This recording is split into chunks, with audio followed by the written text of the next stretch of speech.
देखिए, पद यात्रा के माध्यम से हमारे लोग अब गांव-गांव में जा रहे हैं। हमारी आबादी अच्छी खासी है। दीव किनारे अंग्रेजों मुगलों से लड़ने के नाते एक उजड़े परिवार हैं और देश में 1931 में पहली जनगणना हुई थी और पहली बार एक सूची बनी थी अनुसूचित जाति की। और अनुसूचित जाति की सूची 1931 इस आधार पर बनी थी, हमारे लोग गुरिल्ला युद्ध में अंग्रेजों को मौत के घाट उतारे थे और उन्हें कानून बना के गुजारा था। ऐसी स्थितियों में आयु 1931 से 41 गणना हुई। 1950 संविधान बना। 10 अगस्त 1950 को एक नोटिफिकेशन हो गया कि ऐसी जातियां जो जातियों का एक समूह है, लेदरमैन, वाशरमैन, फिशरमैन, जैसे उसको अभी शासनादेश हुआ उत्तराखंड में, शिल्पकार जाति ने जातियों का समूह है, प्रजापति, कुम्हार, शिल्पकार है अनुसूचित जाति। उसी तरीके से हम जातियों के समूह हैं और उसमें 53 नंबर पर मझवार है। तो हम कहते हैं कि 24 नंबर पर चमार भाई हैं। उतराहा, दक्षिणा, मोची, अहिरवार, गैरवार की गिनती चमार में होती है। 30 नंबर पर धोबी हैं। रजक, बरेठा, कनौजिया की धोबी में होती है। तो सेंसस मैनुअल 1961 अगर जनगणना के लिए एक अधिसूचना जारी है राष्ट्रपति के नोटिफिकेशन के नाते कि ये जातियां अनुसूचित जाति की सूची है और ये सिनोनिम एंड जेनरिक नेम है, उनके पुकारू नाम और उनके वंशावली का नाम उस वंश के हैं। तो ये चमार भाई की इतनी उपजाति उतराहा, दक्षिणा, मोची, अहिरवार, गैरवार चमार में गिने जाएंगे और आज के दिन में रजक, बरेठा, कनौजिया धोबी में गिने जाए। तो इसमें देखो, मझवार 51 नंबर, माझी और मल्लाह, केवट मल्लाह हमारे नाम को मझवार में गिना जाए और यहाँ कश्यप, कहार, तुरैया गिने जाएं और जो है प्रजापति, कुम्हार शिल्पकार में गिने जाएं, भर, राजभर जो है शिल्पकार, सब तरमाली, पासी में गिने जाए। ये संविधान की सूची है, भारत सरकार के राष्ट्रपति का नोटिफिकेशन है। लेकिन धोखेबाज बेईमान, हमें संविधान में यह व्यवस्था है, लेकिन कुछ बेईमान लोगों ने 1994 में एक अधिनियम बना दिया उत्तर प्रदेश में और उसमें कह दिया केवट मल्लाह है पिछड़ी, अब खाएं खिचड़ी। लेकिन जब मैंने आंदोलन किया 7 जून 2015 को, तो उसमें एक बड़ा फैसला आया, राज्यपाल को संशोधन करना पड़ा कि ये गलत है। नो एनी है power the state government and high court in the matter of SC/ST। ऐसी स्थितियों में राज्यपाल ने संशोधन किया। 31 दिसंबर 2016 को संशोधन किया और कहा कि 1994 के अधिनियम की धारा 13 के अधीन शक्ति का प्रयोग करके राज्यपाल उस अधिनियम के सूचना में संशोधन करते हैं और कह दिया कि 12 नंबर से कहार, कश्यप और केवट मल्लाह निषाद, 13 से कुमार, प्रजापति 16 को, 29 से धीवर, 30 से बिंद, भर, राजभर 40 से निकाल दी। यह अधिसूचना है। ये राष्ट्रपति की अधिसूचना से अनुसूचित है। अब राज्यपाल की अधिसूचना से दूसरा लिख दिया कि इनका नई सूची बनाई जा। अब ये नई सूची बन जानी चाहिए, गिनती से पहले बन जानी चाहिए कि कहाँ हम गिने जाएंगे, हमारा नाम OBC से खारिज करने की लिख दिया और दूसरा की सूची बना। ये सूची नहीं बनी, बन जानी चाहिए। और लिख दिया कि अन्य पिछड़े वर्ग के अधिनियम के स्थान पर ये आज के बाद अनुसूचित जाति समझाएंगे, सुविधा भी पाएंगे। अब सुविधा हमारी गिनती में होनी चाहिए कि केवट, मल्लाह, कश्यप, कहार, कुमार, धीवर, बिंद, राजभर, धीवर, माथम, तुरैया, गुड़िया, माझी, मछुआ, ये अनुसूचित जाति हैं। ये इनको आज के दिन में अनुसूचित गिनती हो, इसके लिए सेंसस मैनुअल लाएंगे। मैंने जब मुख्यमंत्री जी को पत्र लिखा तो मुख्यमंत्री जी ने RGI को पत्र लिखा और RGI ने भी एक्सेप्ट कर लिया कि हमारी इनकी गिनती 1961 में सेंसस मैनुअल के हिसाब से मेरे विभाग में लिखी हुई है, ये अनुसूचित जाति में। अब तक कोई परिवर्तन नहीं हुआ, तो इसलिए ये सामाजिक न्याय मंत्रालय है। अभी हमें 29 जून को एक उत्तर प्रदेश में भी एक जो है सूची जारी हुई है और ये सूची जारी हुई है, उसमें हम अनुसूचित जाति की 53 नंबर पर मझवार हैं। मतलब आज भी हम मझवार हैं, तुरैया हैं, आज भी शिल्पकार हैं। तो हमारे नाम को OBC में रहना, गिनती करना गलत है। तो ये प्रथम चरण के गिने जाएंगे मकान और ब्लॉक, लेकिन इसमें कालम है इसमें कि पहले ही है क्या परिवार का मुखिया अनुसूचित जाति, अनुसूचित जनजाति से संबंधित है। तो हमारे लोग तो लिखवाएंगे इसमें अनुसूचित जाति, अनुसूचित जाति। तो सरकार से ये कह दिया जाए कि इन निषादों से कोई प्रमाण न मांगा जाए, क्योंकि राष्ट्रपति की अधिसूचना के अनुसार अनुसूचित है, राज्यपाल के अधिसूचना के अनुसूचित है और ये हमारा गिनती अनुसूचित की पहले हो जाएगी कि है कि नहीं है। अब दूसरे चरण में पिछड़ी और सामान्य की होगी। इसके केवल हमारी गिनती अनुसूचित में हो, हम अनुसूचित हैं, पिछड़े नहीं हैं, तो मेरा नाम OBC से खारिज हो और अनुसूचित जाति प्रमाण पत्र जारी हो, हमारा पिछड़ा अनुसूचित में गिनती करें। इसके लिए हमारे कार्यकर्ता, मैंने किताब लिखी है कि राजनीतिक आरक्षण छीनने वाले धोखेबाजों का पर्दाफाश। इसलिए हम समाज से अपील करेंगे कि अनुसूचित में नहीं होगा तब तक आपका सुधार नहीं होगा, क्योंकि ये आपका संवैधानिक अधिकार है, हक है। आपके पुरखों ने गर्दन पर तलवार रखकर संविधान बनवाया है, देश को आज़ाद कराया है। वो लायक थे, हम लोग नालायक। हमें लायक तब होंगे जब लागू करा लेंगे, हमें लायक बनना पड़ेगा। इसलिए एक बार हर आदमी को हो जाएंगे तो आपका प्रधान के रिजर्व है, BDC रिजर्व है, प्रमुख रिजर्व है, हमारे जो हमारे लोग भूमिहीन है तो कैसे लड़ेंगे भाई। इसीलिए तो हम अनुसूचित जाति अत्याचार निवारण अधिनियम से सुरक्षित है कि फ्री में सरकार के पैसे से पढ़ें, सरकारी नौकरी करें, बहन बेटी की इज्जत सुरक्षित करें। और जो रिजर्व सीटें हैं MP मिली कि उसमें भी हमारा संवैधानिक आरक्षण जो SC है वो तभी मिलेगा जब गिनती होगी। अगर हम गिनती में छोड़ देंगे तो इसके मतलब हम फिर पता नहीं कब गिनती होगी। अब तो जाति आधारित गिनती होगी नहीं, तो हमारी जातियों को पिछड़ी में न गिना जा, हमारी जातियों को हमें बैमान वाला न गिना जा, हमें संविधान वाला गिना जा। और संविधान में अनुसूचित जाति, अगर भाजपा हमें OBC में गिनवाना चाहती है तो माना जाएगा कांग्रेस और जो है सपा बसपा के वो बैमान वालों को सूची गिनवा रही है। हमें संविधान वाला चाहिए जो संविधान में हमारे पूर्व लिखा। अगर आपको आपकी बात नहीं, जो नोटिफिकेशन के बाद जो लिस्ट है OBC से लगा के अगर अनुसूचित जाति में नहीं शामिल होगी तो निषाद पार्टी का या संजय निषाद का अगला क्या कदम इसमें रहेगा? देखिए, अभी तो हमारी मुख्यमंत्री ने पत्र लिखा है, एक्सेप्ट कर लिया RGI ने और लिख दिया सामाजिक न्याय मंत्रालय दिशा निर्देश। अब सामाजिक न्याय दिशा निर्देश जारी करें, जल्दी से सरकार दिशा निर्देश मांगे। अगर नहीं जारी हो पाया और नहीं जारी तो हमारे लोग तो इस कागज के आधार पर ये कागज लेके जाएंगे। अगर गलत गिनेंगे तो गांव में उसका वही होगा जिस तरीके से अभी हुआ।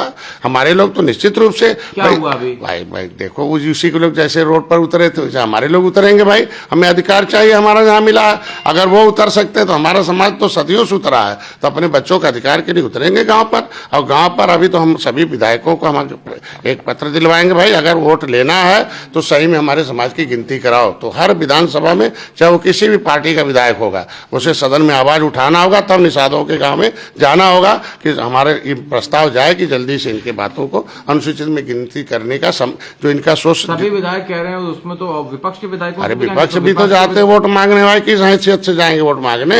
हमारी आवाज तो उठा, आप तो कहते हैं तो आपको वोट। अरे यार हम कहते हैं वोट करना अलग बात है, वोट मांगने जाएंगे ना तो जो हमारी हक की बात करेगा वो हमारी आवाज उठाएगा। तभी तो हम कह रहे हैं कि हम तो अभी सदन में हमारे 11 विधायक हैं, 11 विधायकों के साथ हमारे विधायक अगर हमारे खुद के विधायक नहीं अगर आवाज उठाए और आज के दिन में तो वो भी नहीं जा पाएंगे वोट मांगने। आज के दिन में ये निषाद है हमारा ये संवैधानिक अधिकार। जिस तरीके से आज के दिन में आज जातिगत जनगणना हो रही है तो जातिगत जनगणना सेंसस मैनुअल 1961 यही आधार पर अनुसूचित जाति है। तो अगर पहले कालम में अनुसूचित जाति गिनते का है तो निषादों को गिनती अनुसूचित जाति में गिनने का एक आदेश जारी किया। 2016 में अधिसूचना जारी हो गई और उसके बाद आज 2026 शुरू हो गया है, 10 साल के अंदर अभी तक लेकिन वो जो लिस्ट है वो जारी नहीं हुई है। तो लंबा वक्त जो है ये जो लग रहा है इसके लिए क्या? सोया हुआ समाज था ना, जब जिसका सोया होता है उसको सब लूटते हैं, जब जग जाता है तो लूटना बंद। अब हमारा समाज जग रहा धीरे धीरे। ये 43 सीट हारने में भाजपा का ये निषाद भी उसमें गुस्से में है। भाई जब भारतीय जनता पार्टी के एजेंडे में था कि निषाद को अनुसूचित जाति का जो 14 और राज्यों में अनुसूचित है यहाँ हो जाएगा, मिल जाएगा, माननीय योगी जी सदन में थे आवाज उठाते रहे, तो भारतीय जनता पार्टी के एजेंडे में था और भारतीय जनता पार्टी सब एजेंडा लागू कर दिया अपना, तो निषादों एजेंडा क्यों नहीं लागू कर रही? तो इसलिए वो भी है एक नुकसान है। तो 2027 में नुकसान न हो इसके लिए भारतीय जनता पार्टी से तुरंत विचार करना चाहिए।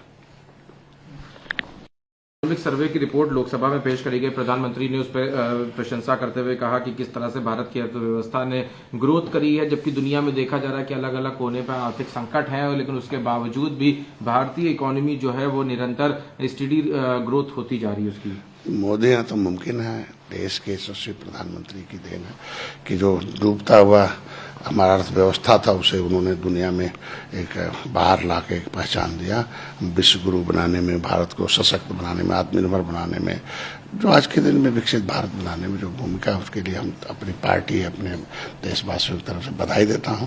और एक तरह युग पुरुष है, वो युग पुरुष है जो युगों में कभी हमारा कहा जाता था हम सोने की चिड़िया थे, दुनिया को खिलाते जिलाते थे, GDP ग्रोथ 33.5, शिक्षा व्यवस्था, तो ये सारा चीज़ हमारे पहचान को दिलाने में मोदी जी है। तो इसलिए ये रिपोर्ट बताती है कि एक तो जो खतरनाक स्टेज में जहाँ दुनिया में आज आर्थिक इकोनॉमिक का वो चल रहा हो, क्राइसिस चल रहा हो, वहाँ हम बढ़ते जाएं।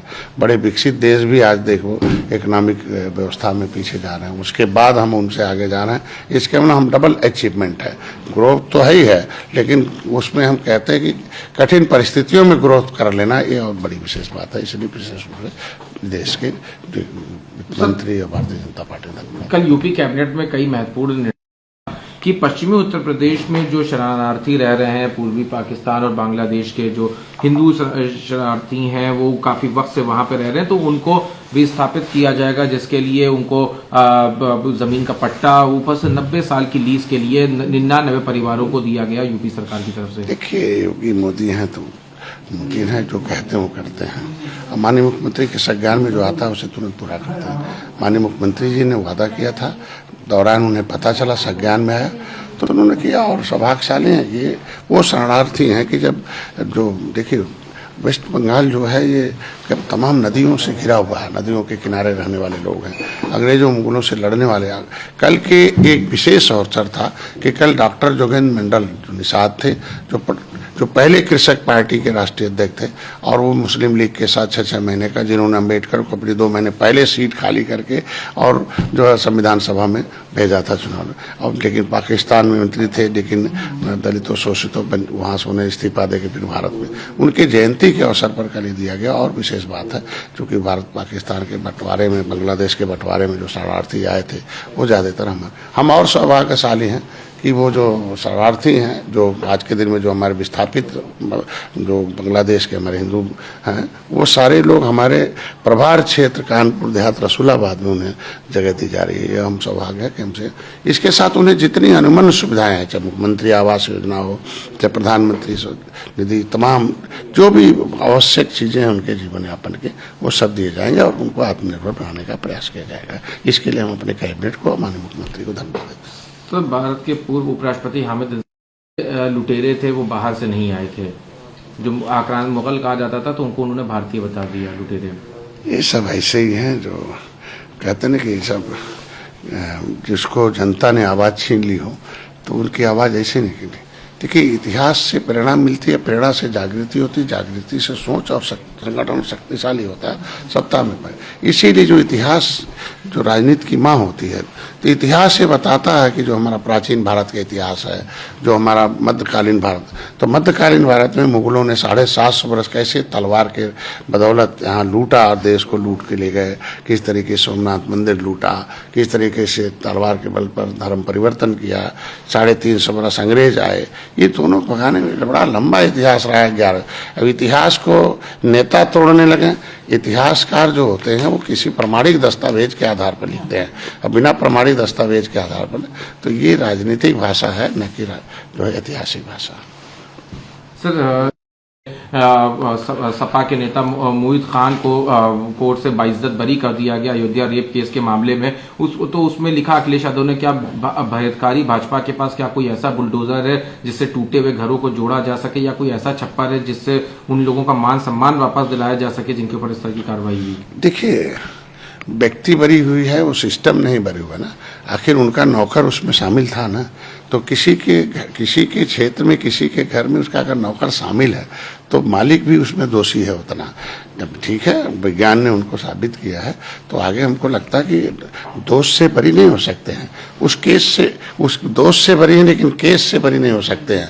केस में तो वो उनके अगर अधीन रहने वाला नौकर ने इस तरीके का कृत्य किया तो उसे सजा मिलनी चाहिए। और इस तरह का बयान जो अवैध था उसमें उस केस से नहीं जुड़ा। अवैध व्यक्ति के नाते नहीं, बल्कि वो अवैध जमीनों पर थे और अवैध जमीनों पर ही कब्जा करने